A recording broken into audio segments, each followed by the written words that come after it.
السلام علیکم دوستو، ذرا تصور کیجئے کہ آپ کسی خالی زمین پر جائیں، جھنڈا گاڑیں اور اعلان کریں کہ یہ میری ریاست ہے۔ کیا آپ کا یہ نیا ملک دنیا مان لے گی؟ یہ خواب صرف فلموں میں دکھائی دیتا ہے، لیکن 2015 میں ایک نوجوان نے حقیقت میں یہی کیا اور 400 سے زائد لوگ اس ملک کے شہری بھی بن گئے۔ لیکن کیا یہ سچ ہے؟ آج ہم جانیں گے لیبر لینڈ کی حیرت انگیز کہانی۔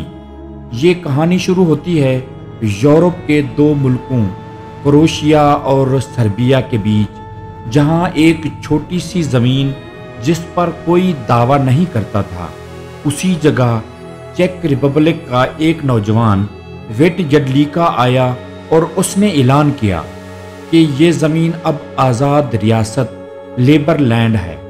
اس نے جھنڈا گاڑا، آئین لکھا اور انٹرنیٹ پر شہریت کے لیے فارم جاری کر دیے۔ لیکن سوال یہ ہے کہ کیا دنیا میں کوئی ملک بھی ایسے بنایا جا سکتا ہے؟ اقوام متحدہ کے قانون کے مطابق کسی ریاست کو ملک بننے کے لیے 4 شرطیں پوری کرنا ہوتی ہیں۔ نمبر 1 مستقل آبادی، نمبر 2 واضح سرحدیں، نمبر 3 فعال حکومت اور نمبر 4 عالمی تسلیم۔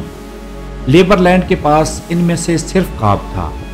آج تک نہ کوئی ملک اسے تسلیم کرتا ہے اور نہ ہی وہاں کوئی مستقل شہری آباد ہے۔ ویٹ جڈلیکا کہتا ہے کہ ہم ایک ایسی ریاست بنانا چاہتے ہیں جہاں ٹیکس نہ ہو، حکومت چھوٹی ہو اور عوام آزاد ہوں۔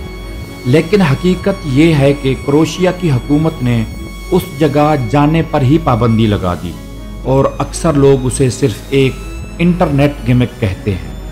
تو دوستو، یہ کہانی ہمیں سکھاتی ہے کہ خواب دیکھنا اچھی بات ہے، مگر خوابوں کو حقیقت بنانے کے لیے صرف جذبہ نہیں، نظام اور قبولیت بھی ضروری ہے۔ لیبر لینڈ نے دنیا میں بحث ضرور چھیڑی، مگر آج بھی وہ صرف ایک تصور ہے، ایک خیال اور ایک تجربہ۔ اگر آپ کو یہ ویڈیو پسند آئی ہو تو لائک کریں، چینل کو سبسکرائب کریں اور کمنٹس میں بتائیں اگر آپ ایک نیا ملک بناتے تو اس کا نام کیا رکھتے۔ میں ہوں بشیر ملک، پھر ملیں گے ایک نئی تحقیق اور ایک نئی ویڈیو کے ساتھ۔ تب تک اللہ حافظ۔